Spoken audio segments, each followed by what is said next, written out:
মৰমৰ ছাত্ৰ ছাত্ৰীসকল ক্লাছ 7ৰ ছাত্ৰ ছাত্ৰীসকলৰ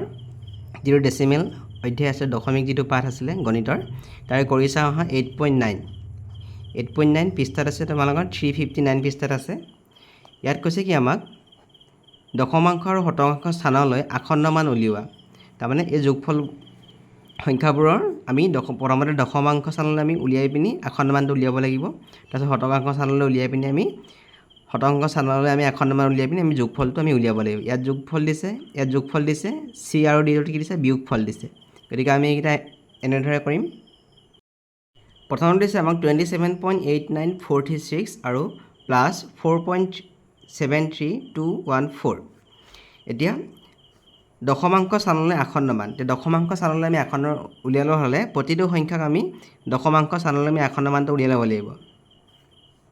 দশমাংশ স্থানলৈ যোগফলটোৰ আসন্ন মান উলিয়াবলৈ হ'লে এতিয়া প্ৰথম সংখ্যাটো আছে 27.89436 এতিয়া ইয়াত দশমাংশ স্থানত আছে 8টো আছে যেতিয়া আমি আগতে যেতিয়া আমি আসন্ন মান উলিয়াইছিলোঁ কোনো সংখ্যাৰ আসন্ন মান উলিয়াবলৈ হ'লে সংখ্যাটোৰ সোঁফালৰ অংকটো আমি চাব লাগিব যদি সোঁফালৰ অংকটো 5 বা সোঁফালৰ অংকটো যদি 5 বা 5তকৈ ডাঙৰ সংখ্যা থাকে তেতিয়া আমি মূল অংকটোৰ লগত 1 এটা যোগ হৈ যায় এতিয়া 27.89 আছে এই 8টো আছে দশমাংশ স্থানত ইয়াৰ সোঁফালৰ অংকটো কিমান আছে 9 আছে 9টো 5তকৈ ডাঙৰ হৈছে গতিকে মূল অংকটো কিমান আছিলে 8 8ৰ লগত 1 এটা যোগ হৈ যাব বাকীকেইটা শূন্য হৈ যাব তাৰমানে ইয়াৰ দশমাংশ স্থানলৈ আসন্ন মান কিমান হ'ব 27. এই 8টোৰ লগত 1 এটা যোগ হৈ গ'লে কিমান হৈ যাব 9 হৈ যাব দশমিকৰ পিছত বাকীকেইটা কিমান দিব লাগিব শূন্য শূন্য দিব লাগিব 1 2 3 4 চাৰিটা শূন্য তাৰমানে দশমিকৰ পিছত সোঁহাতে এই শূন্যটোৰ কোনো কাম নাই গতিকে আমি লিখিম 27.9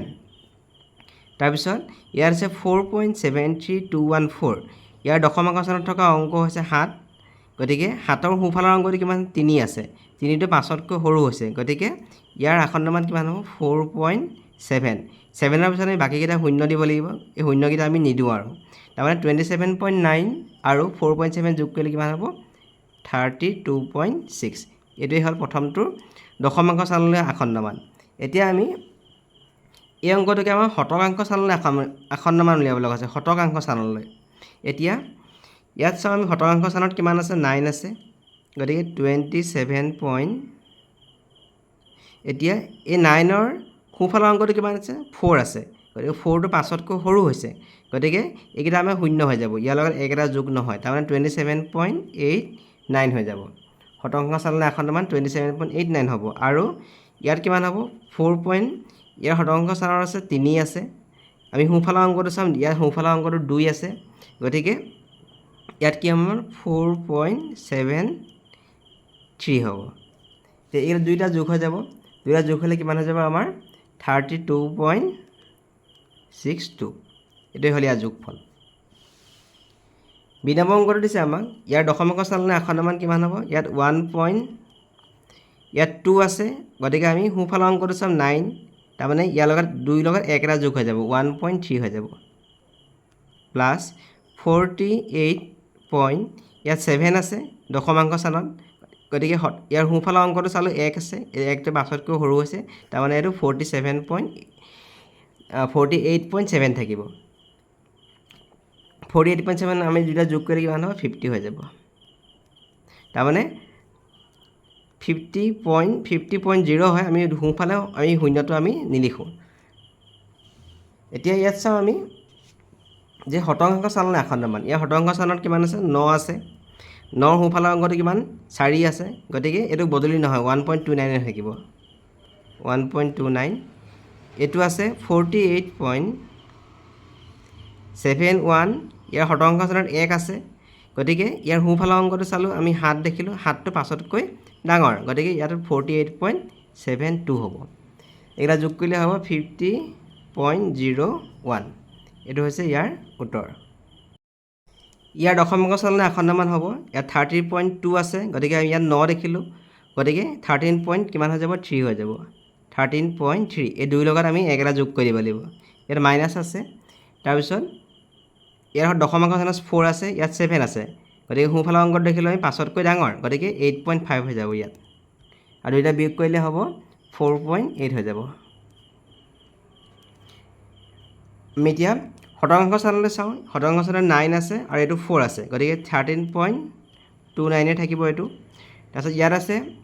8.4 শতাংশ স্থানত 7 আছে ইয়াৰ সোঁফালৰ অংকটো 5 আছে গতিকে 8.48 হৈ যাব ইয়াত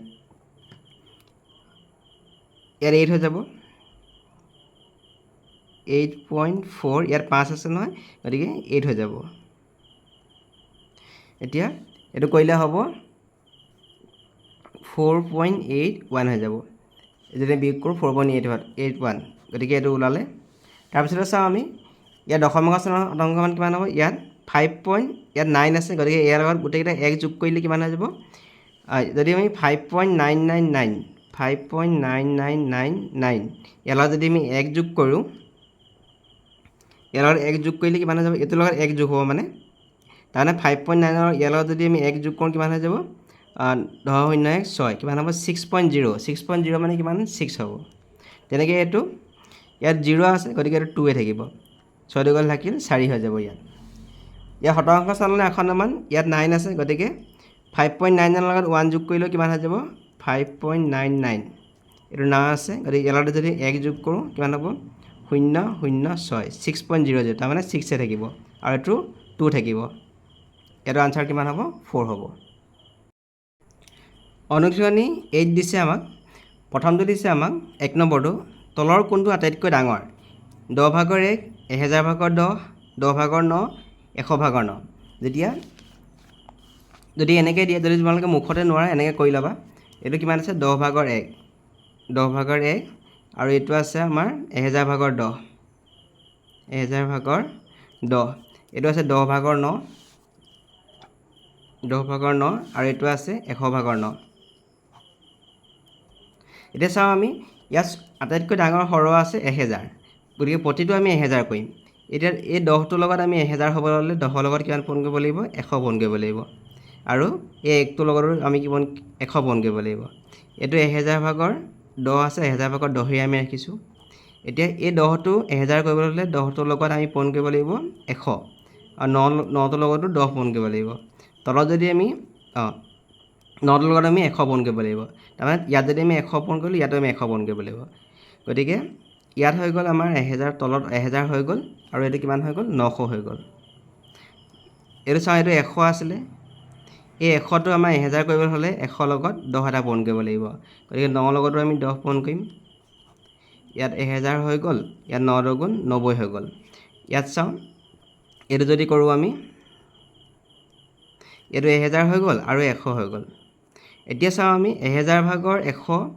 আৰু 1000 ভাগৰ 100 দুইটা সমান এতিয়া চাওঁ আমি 1000 ভাগৰ 900 আৰু 1000 ভাগৰ 90 এতিয়া ইয়াত প্ৰতিটোতে দেখিলোঁ আমি তলৰ হৰটো 1000 আছে ইয়াতো হৰ 1000 ইয়াতো হৰ 1000 ওপৰত লবটো চাওঁ ইয়াত 100 আছে ইয়াত 10 আছে আৰু ইয়াত 900 আছে ইয়াত 90 আছে গতিকে কোনটো ডাঙৰ হ'ব 900টো ডাঙৰ হ'ব তাৰমানে 10 ভাগৰ 9টো আটাইতকৈ ডাঙৰ হ'ব গতিকে ইয়াত 10 ভাগৰ 9টো আটাইতকৈ ডাঙৰ তলৰ কোনটো আটাইতকৈ সৰু 2 নম্বৰটো কৈছে আমাক তলৰ কোনটো আটাইতকৈ সৰু 1 শতাংশ 1 শতাংশ মানে কিমান আমি জানো যে 1 শতাংশ মানে হ'ল 100 ভাগৰ 1 20 সহস্ৰাংশ 20 সহস্ৰাংশ মানে হ'ল 1000 ভাগৰ 20 10 শতাংশ মানে হ'ল 100 ভাগৰ 10 12 দশমাংশ মানে হ'ল 10 ভাগৰ 12 এতিয়া ইয়াতে যদি আমি সকলোকেইটা সমান কৰি লওঁ হৰকেইটা আমি সমান কৰি লওঁ এই 100টো ইয়াতে দেখিছোঁ আটাইতকৈ ডাঙৰটো 1000 আছে গতিকে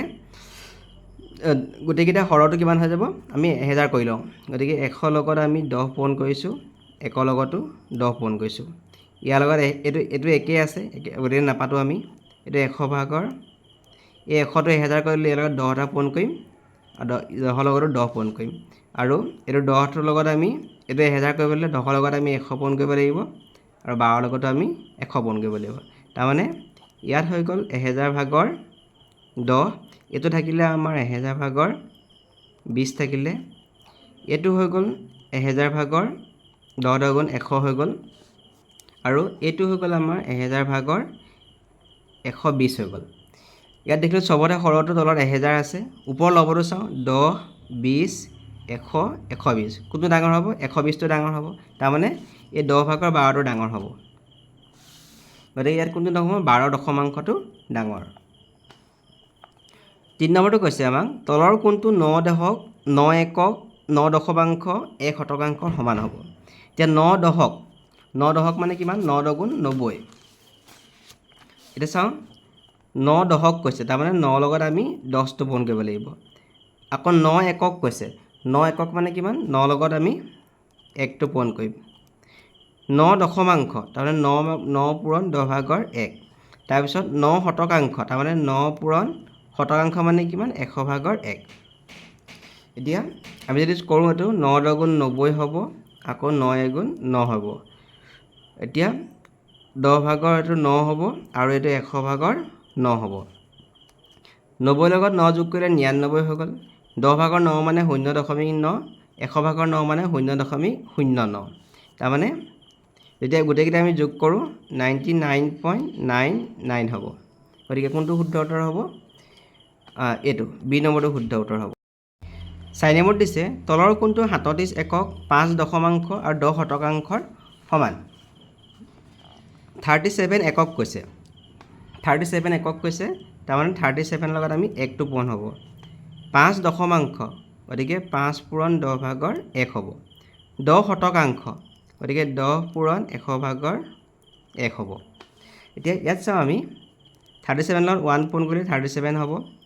এতিয়া 5 পূৰণ 10/1 মানে হ'ল 10/5 এতিয়া 100/10 হৈ যাব 37 প্লাছ 10/5 মানে 0.5 100/10 মানে 100/10 মানে হ'ল 0.1 হৈ যাব কাৰণ আমি যদি এই 0 কাটি দিওঁ 10/1 হ'ব এতিয়া যদি আমি গোটেইকেইটা যোগ কৰোঁ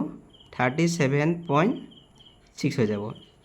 কেনেকৈ যুক্ত হ'ব মই দেখাই দিছোঁ ইয়াত 0 ইয়াত দশমিকৰ পিছত এটা অংক আছে ইয়াতো এটা অংক আছে ইয়াত কিন্তু নাই গতিকে 37ৰ পিছত আমি পইণ্টটো দি পিনে 0 এটা পাতি ল'ম এতিয়া ইয়াত আমি দশমিকৰ পৰিমাণে দশমিক পাতি গ'লেই হ'ব 6 7 37.6 গতিকে ইয়াৰ শুদ্ধটো হ'ব অপশ্যন C2 5 নম্বৰটো কৈছে আমাক তলৰ কোনটো 5ৰ নিকটতম দশমিক সংখ্যা নিকটতম মানে একেবাৰে ওচৰ 5.05 আছে 5.45 5.1 4.98 ইয়াৰ শুদ্ধটো হ'ব 5.05 এইটো 5ৰ একেবাৰে ওচৰৰ নিকটতম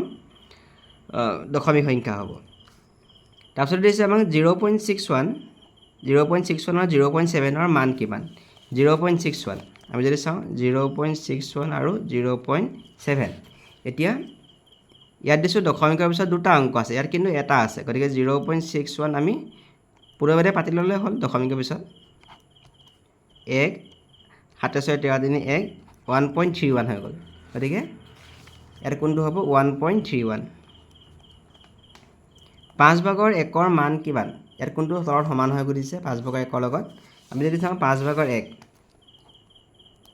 5/1টো আমি কি কৰোঁ এইটো হৰটো আমি 10 কৰি লওঁ তাতে 5 পূৰণ 10 কৰিলে 5 পূৰণ লগত 2 কৰিলে 10 হৈ যাব 1ৰ লগতো আমি 2 এটা পূৰণ কৰি লওঁ 5 দুগুণ 10 1 দুগুণ 2 তাৰমানে 10/2 মানে কিমান 0.2 উত্তৰটো হ'ব 0.2 বা আমি এনেকৈ কৰিব পাৰোঁ এই 1টোক 5/1 মানে হ'ল 1টোক 5ৰে হৰণ ইয়াত দশমিক দিলে ইয়াতে 0 এটা আহিব 5 দুগুণ 10 ইয়াতো আমি 0.2 পাওঁ গতিকে উত্তৰটো হ'ব 0.2 যি নম্বৰটো ইয়াত শুদ্ধ 8 নম্বৰ দিছে আমাক 0.3 ভগ্নাংশ ৰূপ কোনটো 0.3 ভগ্নাংশ ৰূপটো দশমিকটো দেখিছোঁ আমি এটা সংখ্যা আগত আছে গতিকে এইটো হ'ব 10/3 100/45ৰ দশমিক ৰূপ কোনটো 100/45ৰ দশমিকটো হ'ব 0.45 অপশ্যন ডিটো ইয়াত শুদ্ধ 96ৰ শতাংশৰ দশমিক ৰূপ কোনটো 96 শতাংশ গতিকে উত্তৰটো কোনটো হ'ব এইটো হ'ব 0.96 11 নম্বৰটো কৈছে আমাক শুদ্ধ নে অশুদ্ধ চিনাক্ত কৰা 0.554 এটা শতাংশ আৰু সহস্ৰাংশ স্থানৰ অংক বিশিষ্ট দশমিক সংখ্যা এইটো শতাংশ স্থানতো আছে এইটো সহস্ৰাংশ স্থানতো আছে প্ৰথমটো হ'ল দশমাংশ তাৰপিছত শতাংশ তাৰপিছত সহস্ৰাংশ গতিকে এইটো শুদ্ধ বুলি লিখিব লাগিব আমি তাৰপিছত 7.69 সংখ্যাটো 7 আৰু 8ৰ মাজত থকা এটা দশমিক সংখ্যা য'ত দশমাংকৰ স্থানত 6 আছে আৰু শতাংশৰ স্থানত 9 আছে এই দশমাংকৰ স্থানত 6 আছে আৰু শতাংশৰ স্থানত 9 আছে গতিকে এইটো কি হ'ব সত্য বা শুদ্ধ লিখিব পাৰিব তাৰপিছত কৈছে কি 3.03 এটা দশমিক সংখ্যা য'ত দশমাংশ আৰু শতাংশ দুইটা স্থানতে 3 আছে ইয়াত দশমাংশৰ স্থানত কিমান আছে 0 আছে আৰু শতাংশৰ স্থানত 3 আছে গতিকে এইটো ভুল অশুদ্ধ লিখিব লাগিব তাৰপিছত দিছে আমাক ডি নম্বৰটো 0.127 এটা দশমিক সংখ্যা য'ত দশমাংশৰ স্থানত 1 আৰু সহস্ৰাংশৰ স্থানত 7 আছে দশমাংশৰ স্থানত 1 আছে সহস্ৰাংশৰ স্থানত 7 আছে গতিকে এইটো কি হ'ব আমাৰ 7 নম্বৰটো শুদ্ধ এটা আমি শুদ্ধ লিখিব লাগিব প্ৰত্যেকটো দশমিক সংখ্যা ৰেখাত এটা বিন্দু হিচাপে উপস্থাপন কৰিব পাৰি এইটো আমাৰ সত্য প্ৰত্যেক দশমিক সংখ্যা আমি সংখ্যা ৰেখাত এটা বিন্দু হিচাপে আমি উপস্থাপন কৰিব পাৰিম এইটো সত্য বা শুদ্ধ এইটো শুদ্ধ লিখিবা তিনিটা দশমিক স্থানত থকা এটা দশমিক সংখ্যাক এটা ভগ্নাংশ হিচাপে লিখিব পাৰি যাৰ হৰ হৈছে 1000 গতিকে এইটো শুদ্ধ হয় তাৰমানে তিনিটা দশমিক স্থান থকা তাৰমানে এনেকুৱা এটা সংখ্যা বুলি কৈছে 0.456 যদি আমি এইটো দশমিক ভগ্নাংশৰ ৰূপত লিখোঁ তলত হৰটো কিমান হ'ব 1000 আহিব সেইটোৱে কৈছে মানে হৰটো 1000 হ'ব লাগিব গতিকে এইটো হ'ব আমাৰ শুদ্ধ লাষ্টৰটো কি হ'ব শুদ্ধ আমি অশুদ্ধ কেইটা পালোঁ অশুদ্ধ অকল এটা পালোঁ আমাক 12 নম্বৰত দিছে খালী বাকচবোৰত ডাঙৰ সৰু আৰু সমান চিনটো বহুৱা গৈছে এই নম্বৰত দিছে 25.05 আৰু 25.50 আমি চাওঁ এই একক আৰু দশকৰ 25 আছে ইয়াতো 25 আছে আমি এতিয়া দশমাংশৰ ঘৰত তুলনা কৰোঁ ইয়াত 0 আছে আৰু ইয়াত কিমান আছে 5 আছে গতিকে কোনটো ডাঙৰ হ'ব এইটো ডাঙৰ হ'ব বি নম্বৰ চাওঁ 0.65 0.55 ইয়াত আমি দশমাংশৰ ঘৰত তুলনা কৰোঁ প্ৰথমতে এইটো 6 আছে এইটো 5 আছে গতিকে এইটো ডাঙৰ হ'ব গতিকে 65টো ডাঙৰ হ'ব 3.03 আৰু 0.3 ইকুৱেল টু 3.33 এতিয়া এই দুটা প্ৰথমতে আমি যোগ কৰি চাম এইটো আমি যোগ কৰি চাম 3.03 আৰু 0.3 মানে এইডোখৰত দশমিক দিম এইডোখৰত 3 দিম দশমিকটো সদায় পূৰ্ণ হ'ব লাগিব এতিয়া 3টো নামি আহিলে 3.33 গতিকে ইয়াত সমান চিন হ'ব দুইটা সমান গতিকে আমি ইয়াত কি দিম সমান চিন দিম তাৰপিছত চাওঁ আমি 9.09 প্লাছ 0.005 আৰু 9.1 মাইনাছ এইটো আছে প্ৰথমতে এইখিনি যোগ কৰি চাওঁ আৰু এইখিনিও আমি এইফালে বিয়োগ কৰি চাম গতিকে এইখিনি আমি যোগ কৰি চাওঁ প্ৰথমতে 9.09 এতিয়া এই দশমিকৰ বনাম মানে দশমিক দি ল'ম ইয়াত 0 দুটা আছে আৰু 5 আছে এইফালে 0 আছে ইয়াত একো নাই মানে আমি এতিয়া শূন্য বহাই ল'ব পাৰোঁ 5909 কিমান পালোঁ 9.095 এতিয়া এইটো আমি বিয়োগ কৰি চাম 9.1 আকৌ 0.004 এতিয়া ইয়াত একো নাই মানে আমি ইয়াত কি দিম 0 দি ল'ম ইয়াত 10 চাইকেল থাকিল 6 ইয়াত 9 থাকিলে ইয়াত কিমান থাকিব 0 থাকিব ইয়াত থাকিব 9 থাকিব গতিকে 9.096 এতিয়া আমি এইখিনি আৰু এইখিনি তুলনা কৰোঁ ইয়াত চাওঁ আমি এককৰ ঘৰত ইয়াত 9 আছে ইয়াতো 9 আছে শতকাংশৰ ঘৰত যিটো 0 আছে ইয়াতো 0 আছে ইয়াতো 9 আছে ইয়াতো 9 আছে কিন্তু শেষত কি আছে সহস্ৰাংশৰ ঘৰত ইয়াত 5 আছে ইয়াত 6 আছে গতিকে কোনটো ডাঙৰ হ'ব এইটো ডাঙৰ হ'ব গতিকে এইটো ডাঙৰ চিন ইয়াত বহিব গতিকে ইয়াত এইটো ডাঙৰ চিনটো ইয়াত বহিব এইটো ই নম্বৰটো 62.1 আৰু 6.21 গতিকে এইটো আমি বিয়োগ কৰি ল'ম 62.1 আৰু 6.21 ইয়াত আমি যেতিয়া দশমিক বনাম দশমিক বহাম ইয়াত একো নাই মানে আমি শূন্য বহাই ল'ম 10 একাল থাকিল 9 ইয়াত থাকিলে 0 আকৌ 10 দুকাল থাকিল 8 হ'ব ইয়াত 1 থাকিলে 11 ছকাল থাকিল 5 ইয়াত 5 হ'ব 55.81 গতিকে এইটো ডাঙৰ হ'ব এইটোতকৈ ডাঙৰ হ'ব 55.892 এইটোতকৈ ডাঙৰ হ'ব গতিকে এইটো আমি ইয়াত ডাঙৰ চিনটো দিম 25.83 আৰু 0.38 আকৌ ইয়াত 25 ইয়াত চাওঁ 25.38 দুইটা একে আছে কিন্তু ইয়াৰ পৰা বিয়োগ কৰা দেখাইছে তাৰমানে এইটো সৰু হৈ যাব গোটেইখিনি কৰিলে ইয়াতকৈ সৰু হ'ব এইটো ডাঙৰ হৈ যাব তেতিয়াহ'লে গতিকে এইটো ডাঙৰ হৈ যাব 54.94 আৰু 37.8 আৰু সেইটো 17.86 যেতিয়া আমি 54.96ৰ পৰা 37.08 বিয়োগ কৰিম আমি 37.86 পাম 37.86ৰ লগত আমি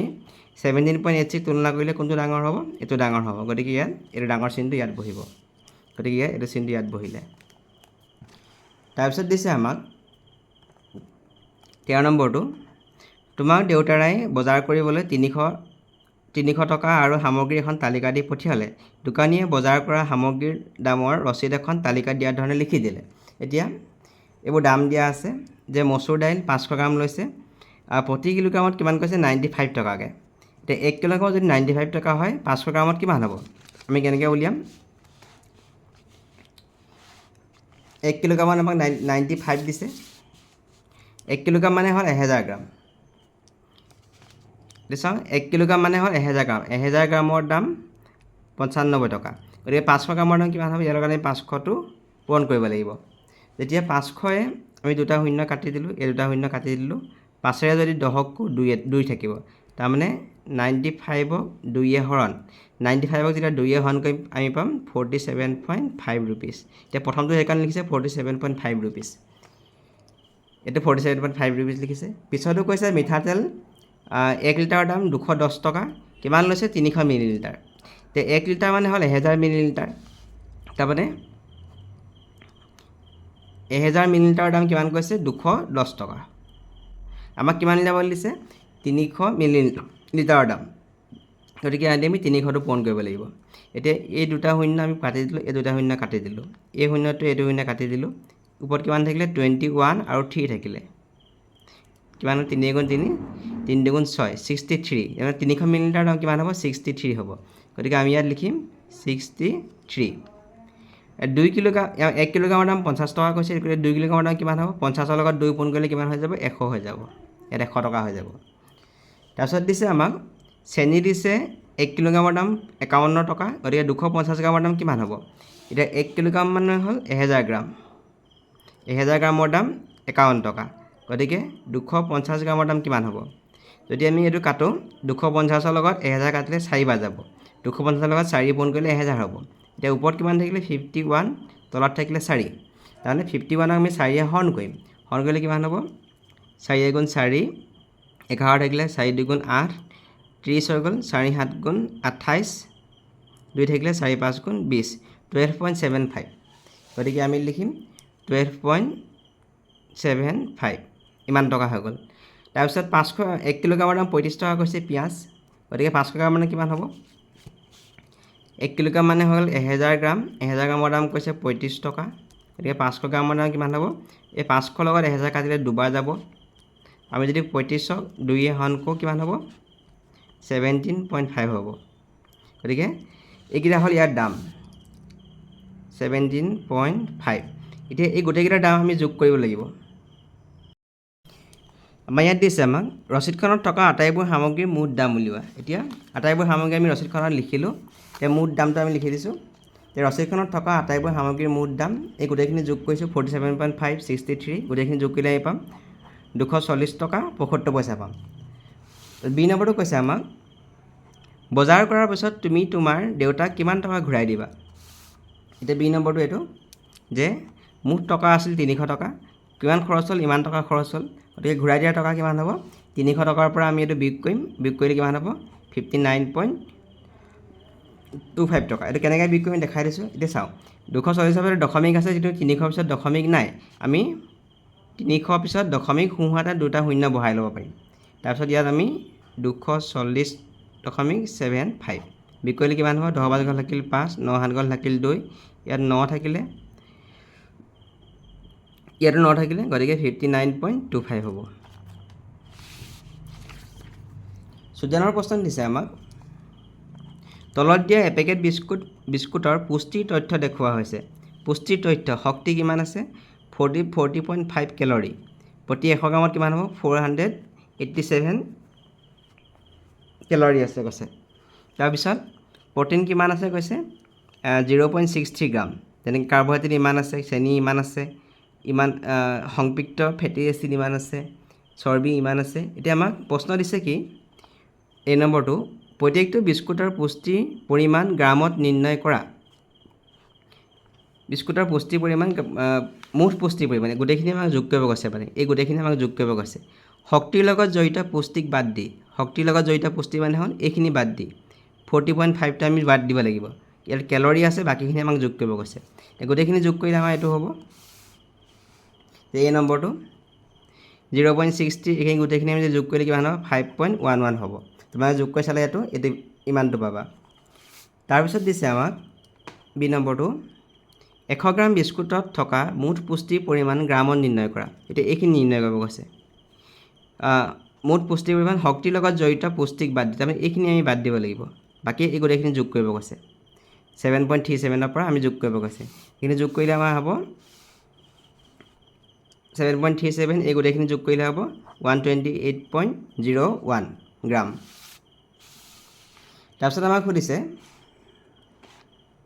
চি নম্বৰটো কোনটো পুষ্টিৰ পৰিমাণ প্ৰত্যেকটো বিস্কুটৰ ক্ষেত্ৰত আটাইতকৈ বেছি।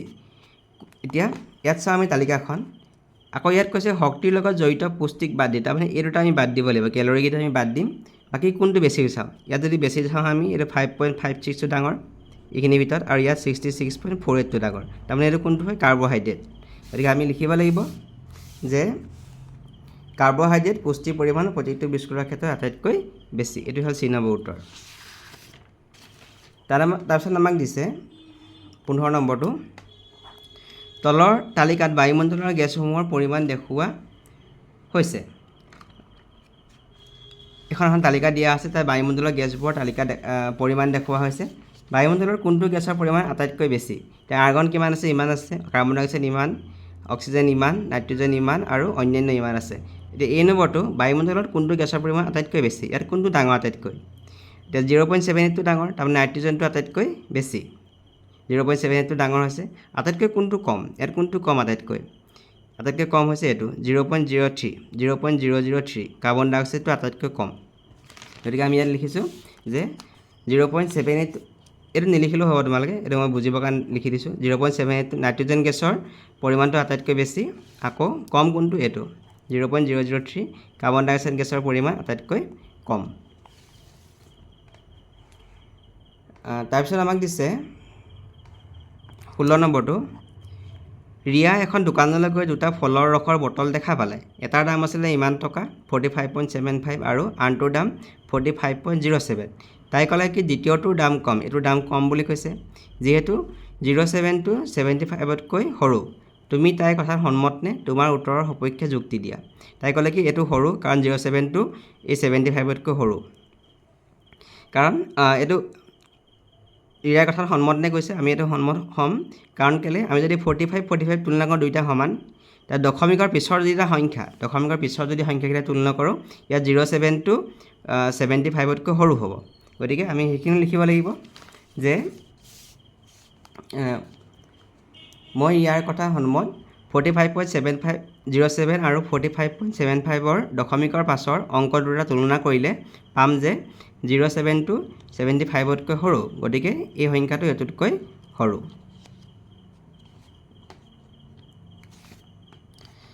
তাৰপিছত কৈছে আমাক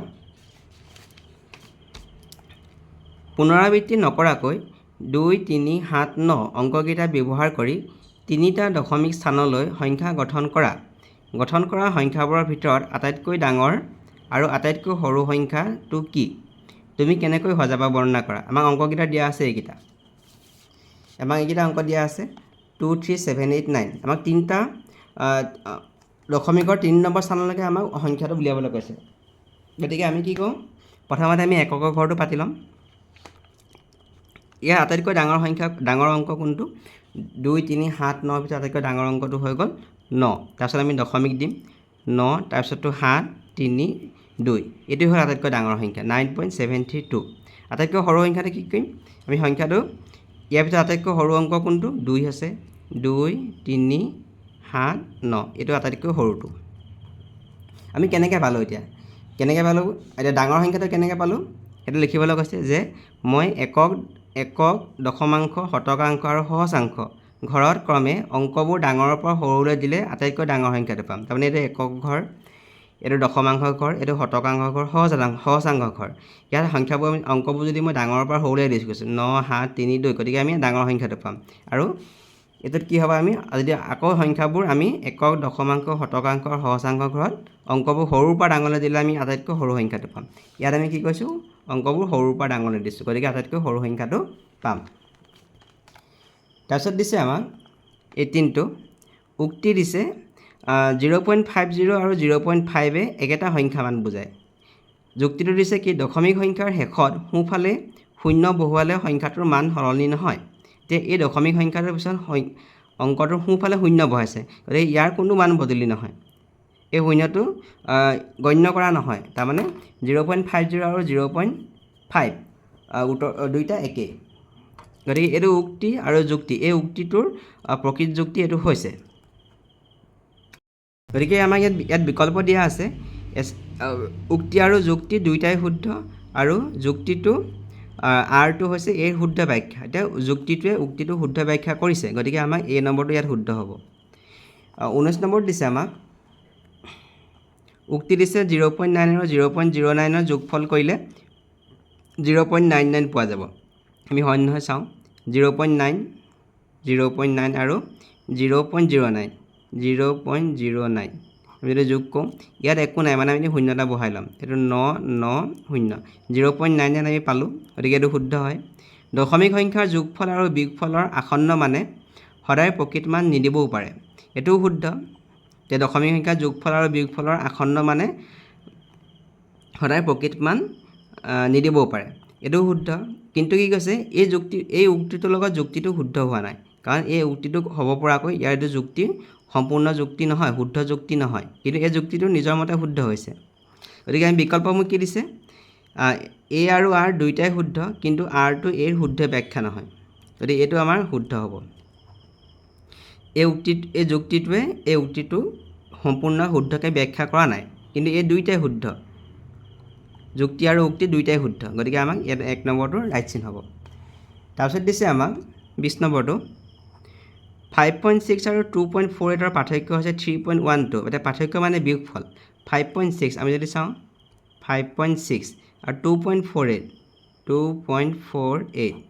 এতিয়া বিয়োগ কৰিব কৈছে, ইয়াত একো নাই, মানে আমি ইয়াত শূন্য এটা পাতি ল'ম, 10 আনকল থাকিল 2, 5 চাৰিকল থাকিল 1, ইয়াত কিমান থাকিলে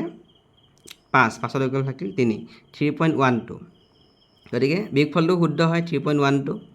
দশমিক সংখ্যা বিয়োগ কৰোঁতে আমি দশমিকৰ অংকবোৰৰ স্থানীয় মান মিলাই লোৱাৰ প্ৰয়োজন নহয় কৈছে। এতিয়া আমি দশমিকৰ অংকবোৰ সদায় স্থানীয় মান মিলাই লৈছোঁ, দশমিকৰ পোনে পোনে আমি মিলাই ল'ব লাগিব। আমি এই দশমিকটো এই ডোখৰত পাতি দিলে নহ'ব, তাৰমানে ইয়াত 5.6 আছে, আমি ইয়াত 2.48 এনেকৈ পাতি আমি বিয়োগ কৰিলে নহ'ব, এইটো মিলাই ল'ব লাগিব মানে, গতিকে এইটো আমাৰ ভুল হৈছে। এতিয়া উক্তিটো এইটো শুদ্ধ আৰু ৰিজনিংটো, গতিকে ইয়াত কোনটো হ'ব, এইটো হ'ব, উক্তি এইটো শুদ্ধ কিন্তু আৰটো অশুদ্ধ, 3 নম্বৰটো ইয়াত শুদ্ধ।